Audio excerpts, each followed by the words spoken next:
Sud Radio, l'invité politique, Jean-François Aquili. Et Jean-François Aquili, votre invité est Thibault de Montbrial, avocat, président du Centre de réflexion sur la sécurité intérieure, qu'on connaît bien sur toutes ces questions de sécurité, et qui est auteur de ce livre que je montre à l'écran pour ceux qui nous suivent, notamment sur YouTube et en vidéo, Le choc ou la chute, aux éditions de l'Observatoire. Jean-François. Bonjour à vous, Thibault de Montbrial. Bonjour Jean-François Aquili. Et bienvenue. Nous allons évoquer avec vous ce qui s'est passé à Oléron. Nous allons revenir sur votre livre. Vous préconisez un choc nécessaire face à la montée des violences. Mais Thibault de Montbrial, il y a ces vidéos révélées par Libération et par Mediapart qui mettent en cause les gendarmes qui étaient déployés à Sainte-Soline.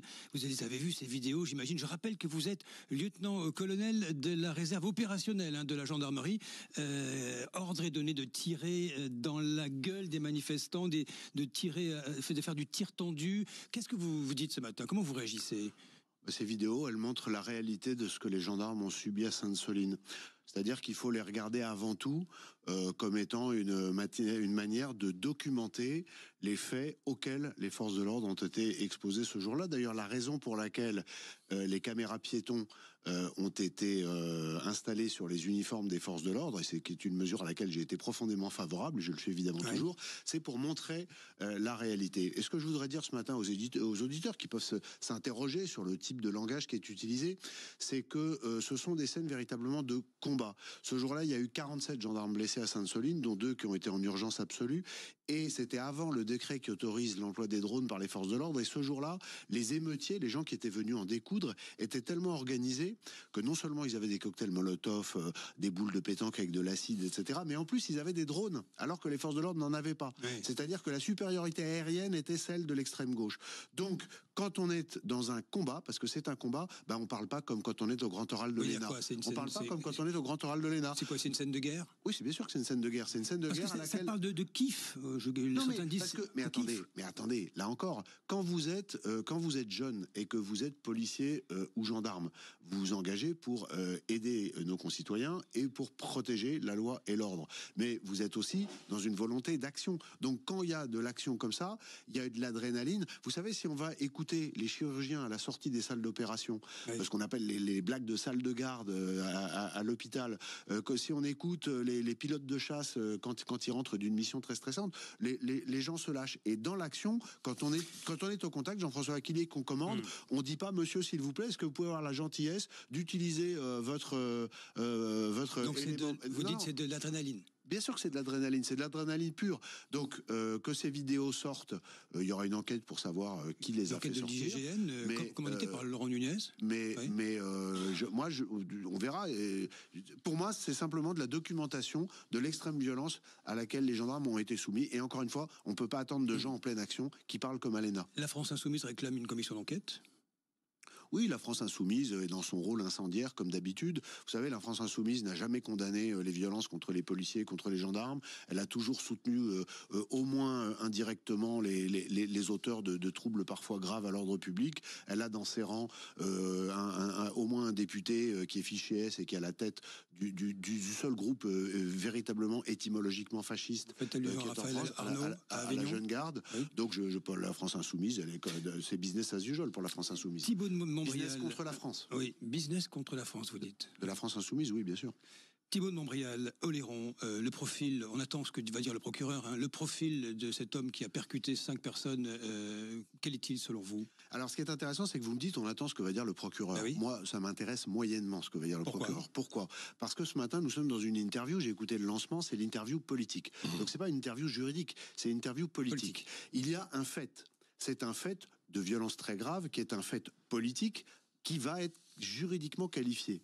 Le fait politique, c'est que c'est un fait qui correspond en tout point aux préconisations de l'État islamique, un individu qui rentre dans la foule avec sa voiture, qui ensuite tente de mettre le feu avec des bonbonnes de gaz, donc avec une volonté, même si elle n'a pas prospéré, de faire exploser son véhicule et de faire d'autres victimes, qui dit Allah Akbar aux gendarmes qui l'interpellent et qui, d'après les fuites dans la presse ce matin, se réclame d'Allah lors de sa garde à vue. Donc, quels que soient les méandres juridiques qui aboutiront ou non à une qualification terroriste, Politiquement, c'est Ouais. un fait d'inspiration islamiste. Que cherchent les islamistes dans les vidéos de propagande qui visent à commettre des actes de cette nature? Ils ne visent pas à déclencher des docteurs en théologie islamiste, ils cherchent à déclencher des esprits faibles, des gens qui ne sont pas Et très là, nous y stables sommes, à vos yeux. et qui veulent y aller. Rappelez-vous, Oui. Jean-François Aquili, Oui. on est en plein dedans. Rappelez-vous, le 21 décembre 2014, tout le monde a oublié cette date. On est 2 jours après l'attaque du commissariat de Jouer-les-Tours par un individu radicalisé avec un couteau. On est 15 jours avant Charlie. Ce jour-là, sur le marché de Noël de Dijon, il y a un individu islamisé qui est rentré dans la foule, en djellaba, en criant à la Akbar dans sa voiture et qui a fait 12 blessés. Cette affaire n'a pas été qualifiée de terroriste, elle a été oubliée par tout le monde. Donc pour vous, c'est un acte éminemment, c'est une sorte de ruissellement Pour moi, terroriste. c'est ce que les services de renseignement appellent, d'ailleurs j'en parle dans mon livre, un acte d'inspiration islamiste. Qu'ensuite il soit qualifié de terroriste ou pas, ce sera de la cuisine juridique. Mais si on ne comprend pas politiquement, sociétalement, que c'est un acte d'inspiration islamiste, on n'a rien compris à la situation du pays aujourd'hui. Le choc ou la chute pour un retour de l'autorité, c'est le titre de votre dernier essai qui est assez alarmiste, Thibault de Montbrial. Vous dites, les décideurs, les élites sont dans le déni aujourd'hui. Oui, je pense qu'il y a... Alors, c'est en privé, ce qui est très curieux, c'est qu'en privé, en fait, non.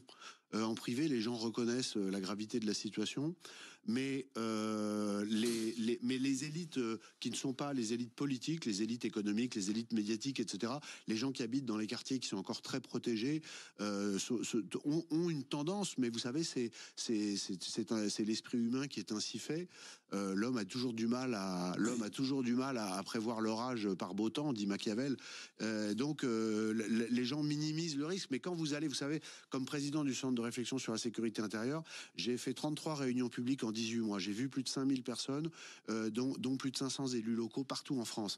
Et cette violence statistiquement établie, Oui. elle est vécue par les gens. Les gens me la racontent. Les élus locaux me la racontent. De droite et de gauche. C'est pas une question de couleur politique. Vous savez, la sécurité, c'est un besoin primaire de l'être humain et c'est le socle du pacte social. Donc, qu'on soit de droite ou de gauche, l'être humain a besoin de sécurité. Il y a une prise de conscience, il y a une nécessité à faire monter d'un cran, Oui. de plusieurs crans même, la sécurité. Mais sauf qu'elle n'est pas assumée au niveau de l'État. Parce qu'elle n'est pas assumée au niveau de l'État. Mais parce qu'il y a une espèce de... J'emprunte un instant le langage marxiste. Il y a une superstructure en France de quelques centaines de milliers de personnes, sur 68 millions d'habitants, qui a une part de déconnexion et qui pense, qui a un biais idéologique dans la façon dont il faudrait traiter les choses. C'est-à-dire que l'autorité, c'est mal. La force légitime, qui est à la base du pacte social, la délégation de la force par le citoyen à l'État pour le protéger, elle n'est pas assumée. Par exemple, j'ai tout un chapitre sur la façon dont le vocabulaire est distendu, Oui. la sémantique. Et l'expression de violence policière, par exemple, qui est une expression qui vient de l'extrême gauche, c'est une expression qui est inappropriée. Pourquoi? Parce que le monopole de la force légitime, appartient à la police. Donc on peut parler quand il y a un police excès. qui retient sa main. On peut parler, Jean-François Aquili, quand il y a un excès de violence policière illégitime, mais on ne peut pas parler de violence policière systémique parce que c'est un contresens. Et pourtant, ça inonde le débat. Vous voyez, il y a plein de choses comme ça, à la fois dans les hautes sphères et à la fois dans le débat public. Et d'ailleurs, de la part, c'est une erreur volontaire ou non d'ailleurs, de beaucoup de journalistes, mais tout ça, ça biaise le débat. Et l'autorité et les conséquences de réassumer l'autorité ne sont pas assumées aujourd'hui par les politiques, tout simplement parce qu'ils ont peur du jugement médiatique.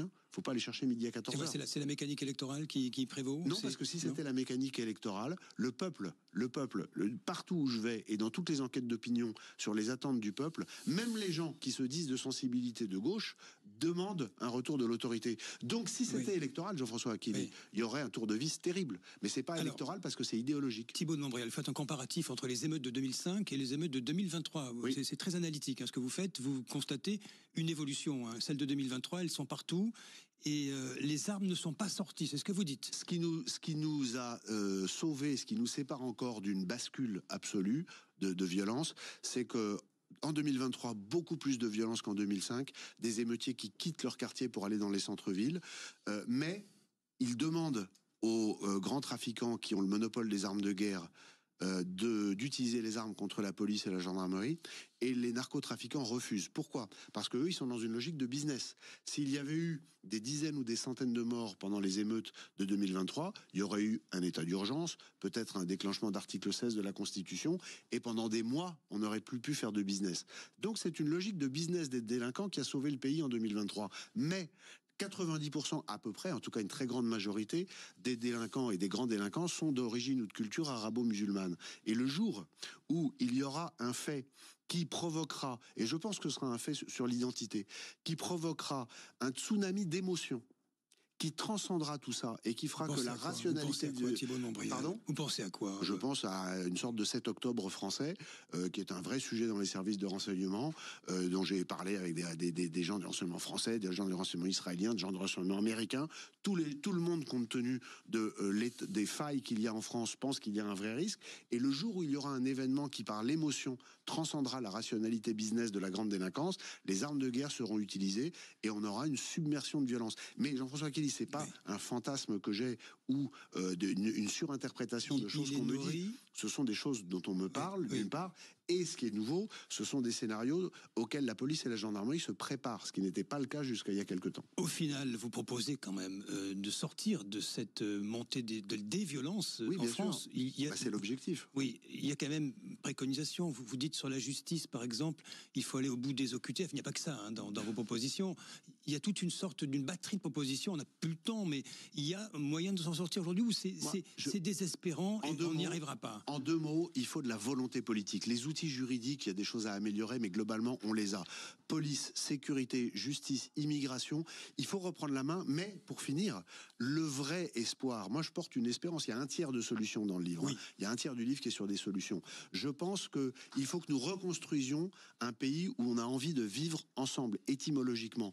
Et pour ça, il faut restaurer la fierté d'être français. Il faut rappeler par la culture et par l'éducation les racines de ce qu'est la France millénaire aux racines judéo-chrétiennes et donner aux jeunes Français, quelle que soit leur origine. Être français, c'est pas une couleur de peau. C'est être français, qu'on le soit depuis 6 mois ou depuis 1000 ans, c'est adhérer aux règles et aux valeurs de la République française. Et pour ça, il faut les réapprendre. Mais d'abord, il y a une vraie urgence à remettre de l'ordre. Il faut 1 an ou 2 de politique extrêmement dure sécuritaire et 20 ans pour reconquérir les cœurs et les âmes. Je conclue avec vous, Thibault de Montbrial, mais j'entends déjà la réponse. Vous feriez un très bon ministre de l'Intérieur ou de la Justice, voire plus.